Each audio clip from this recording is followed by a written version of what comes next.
Hey everyone, welcome back to RetroBreak. I was very excited when Nintendo announced that GameCube games are going to be coming to the Nintendo Switch 2, so I had a look through my collection and I've picked out some really interesting games that I hope appear on the system. I've separated them out here into a few different categories, so let's start off with some of the third-party exclusive games for the system. This one would be a really interesting one to kick things off because FromSoft was actually in the Nintendo Direct showing off their new multiplayer game at the end. This is one of their earlier RPG series, and I think it would be really interesting for people to go back and be able to see some of From Software's roots. And this game, Lost Kingdoms, is a top-down action RPG game with a card battle system. It's got really interesting graphics, and I loved the battle system back in the day as well. And it's definitely got that FromSoft atmosphere, even though it's a very different style of game from its later Souls and Bloodborne style of game, but really interesting game, and I really hope it comes out on the Switch online. Next is one that I definitely think Nintendo fans would appreciate, and this did actually get a HD remaster on the Switch, but it would be great to get the GameCube original out there on the Switch online for everyone to be able to play. The game is Baton Kaitos, Eternal Wings, and The Lost Ocean, and the reason I think this game would be interesting for Nintendo fans, especially younger Nintendo fans, is the fact that this was partially developed by Monolith Soft, the same people who of course went on a few years later to start the Xenoblade series, and that series is very popular and it's been incredibly popular on the Switch. So before Monolith comes out with their next giant JRPG series for the Switch 2, it would just be great for people to be able to see some of their earlier RPG output for Nintendo. And it's a great game too. It has honestly some of the best graphics that I've ever seen. Even to this day, the pre-rendered background's just incredible. Now next is another game by Namco. This is actually a really interesting spin on the Ridge Racer series. This is called R Racing. And this is actually a very sort of simulation style racing game, which is not what the Ridge Racer series was known for at all, and it's also one of the only examples of that style of game on the GameCube as well. And most interestingly as well, it also came with 2 discs inside, and the second disc was actually Pac-Man Versus. So I would really love to see both of these games included in the Switch Online. It would be great to have a really great realistic racing game, and I really think that the Pac-Man Versus game would be fantastic, especially with the new game chat features that the Switch 2 has, and to be able to use the camera. Maybe you could have the person's face going along with the ghosts and the Pac-Man in the maze, and that is such a fun game to play in multiplayer as well. So yeah, really hope this one makes an appearance. Now for a game that has unfortunately faded away into obscurity, but for a while I actually thought this could be a big game franchise, but it never was. The game is Billy Hatcher and the Giant Egg by Sonic Team, and this was a GameCube exclusive, at least for a while. I know it did also come out on the PC a bit later on as well, but the GameCube game is the main one for me, and I think it would really fit the aesthetic of Nintendo even today. The game is still so much fun to play. In fact, I went back and played it through on a stream a few weeks ago, and I had a fantastic time with it, and it would be great to introduce more people, especially children, to such a fantastic game. And maybe if people were more interested in it, Sega might actually consider making a sequel at some point too. It really has been far too long, and I genuinely thought as a kid that there would be sequels to this game, so I'm very upset still to this day. So please, Sega, Sonic Team, make a new Billy Hatcher game, please. Now for the most stylish game on the system, and one of Capcom's most interesting as well. This game was called P&O 3, or Project Number 3, and it's a really cool arcade-style third-person action game. The controls haven't aged very well, but it has some really interesting ideas, and I think that having this game back out there in the modern day would actually make Capcom think about revisiting this style of game, because they've really never done anything like it since, and it's so unique. And the way you do the specials by doing like fighting game combos as well was really cool at the time too. And the graphics still look really nice, really sleek, and the animation's great. The only gripe I have with this game really is the controls. Everything else about it I think is really fun, so I really wish more people could get to experience P&O 3. And that will do it for the first section, for the third party section. Now, this second section is basically dead or dormant franchises that I think deserve to be revived for the Switch Online. So the first 2 games in this section are games that I kind of feel like Nintendo's forgotten how to make, and both of their respective series ended on the GameCube. It is Wave Race Blue Storm and 1080 Avalanche, both incredible fast-paced sports games that have some of the best graphics on the system, and I still think they both hold up really well today as well.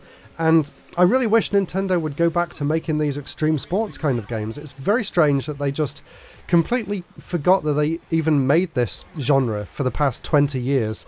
So I would love to see a new entry in both of these series, but until then, it would be great if people could go back and experience some of Nintendo's output in the sort of racing sports genre, because both of these games were absolutely amazing and really nailed what they set out to do.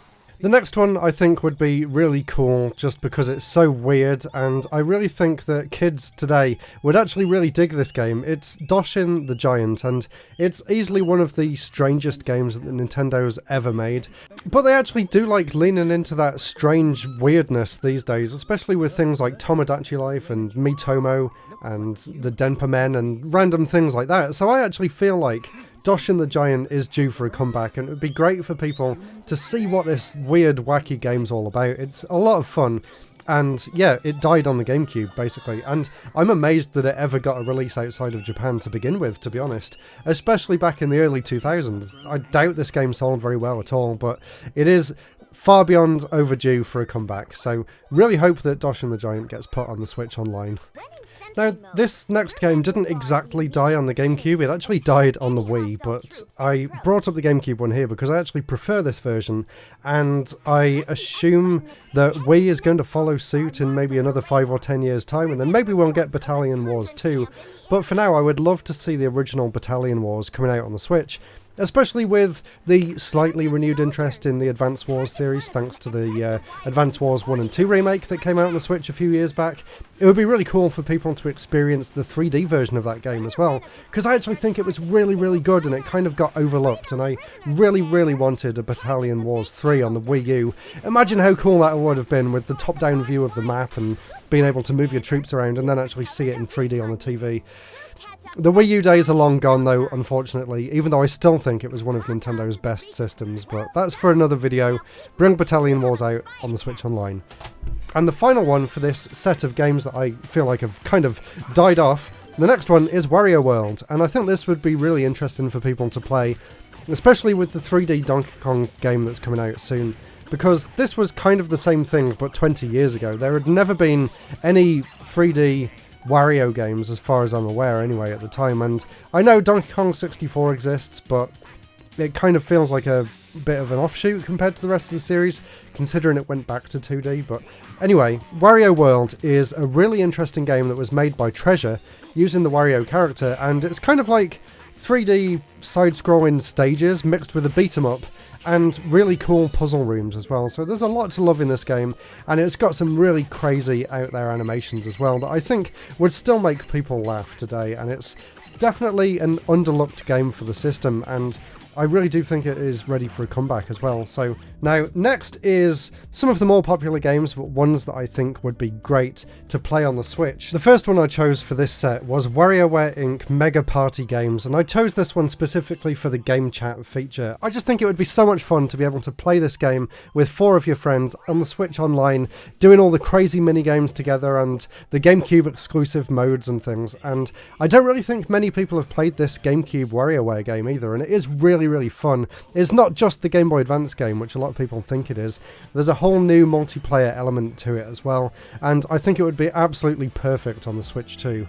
Next are the 2 Star Fox games for the GameCube, and I know they've kind of got a mixed reception online, but I actually really enjoyed both of these games at the time for very different reasons. So Star Fox Adventures, let's begin with that one. I loved this game back in the day, but I feel like it was unfairly judged because at the time it had been a while since there'd been a proper Star Fox game, and people were kind of upset that it was just a Zelda knockoff, basically. But I think with hindsight and with 20 years distance between the original release and when people might play it again on the Switch 2, I really think people would see it in a different light and appreciate the game for what it is, which is a really great atmospheric adventure in the Zelda mold that happens to have Star Fox characters.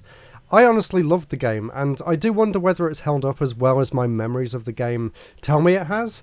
I feel like there might be a few things that are a little bit clunky, maybe the areas aren't as big as I remembered, but I remember the graphics being amazing, and I've gone back to play it for this video and it still looks incredible, and especially with the upscaled version on the Switch 2, I think it would look really, really nice on that system, so really hope that Star Fox Adventures comes out on there at some point.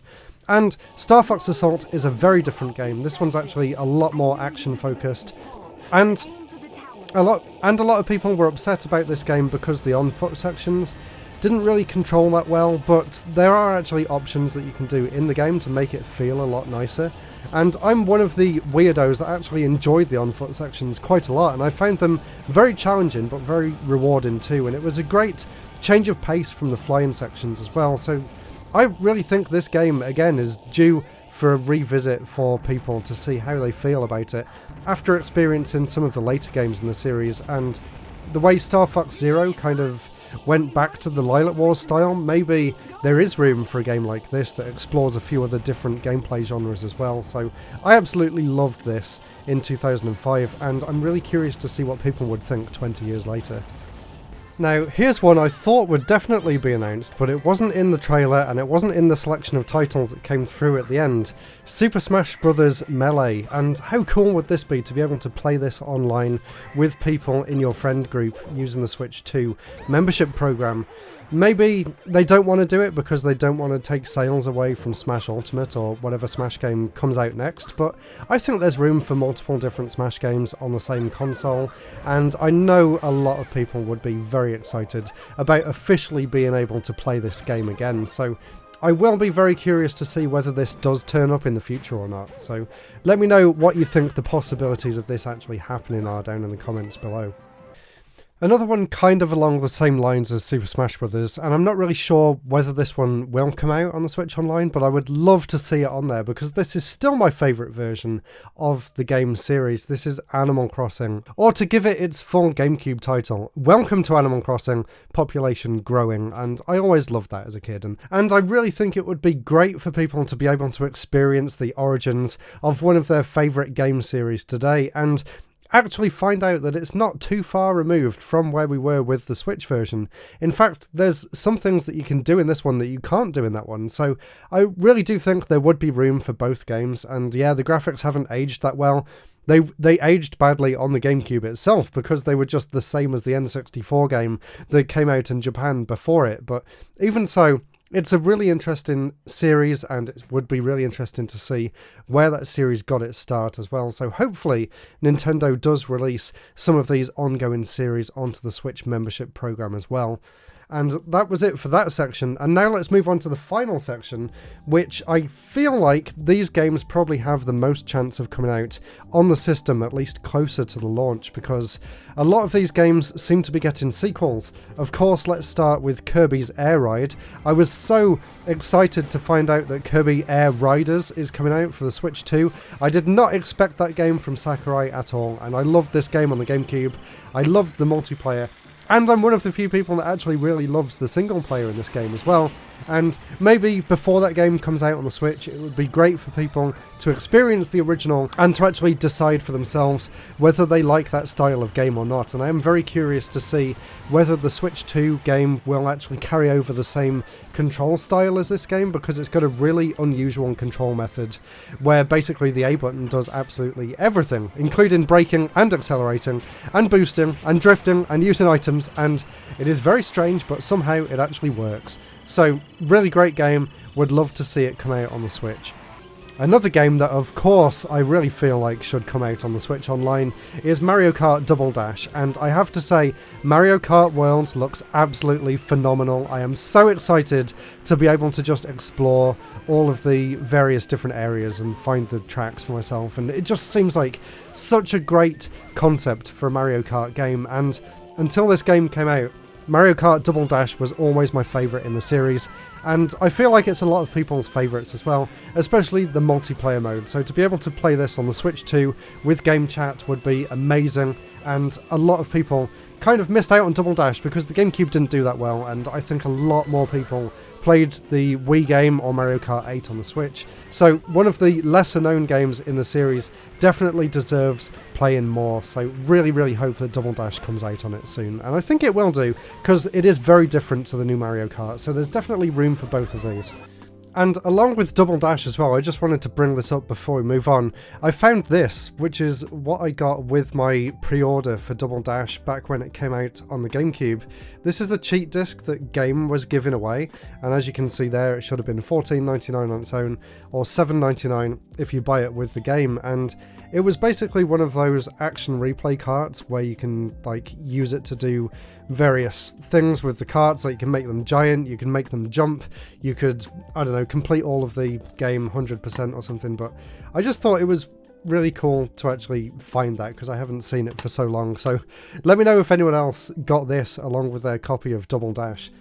And another thing I forgot about Double Dash as well before we move on is the fact that it actually came with Zelda as well. So not only did you get Double Dash, you also got Ocarina of Time and Master Quest, and I think Majora's Mask as well, which is just insane. Like, what a crazy good deal Double Dash was back when it came out on the GameCube. What an amazing game as well. So yeah, really hope Double Dash comes out on the Switch. Now we have 3 more games, one of which I was very surprised didn't get announced, considering Metroid Prime 4 is only a few months away, fingers crossed. Metroid Prime 2 Echoes. How has this not been re-released already? I was honestly expecting it to come out as a HD remaster before Prime 4 did, or to be bundled in with Prime 1 HD, but that never happened, and I hope this game isn't forgotten about, because it is a really great entry in the series.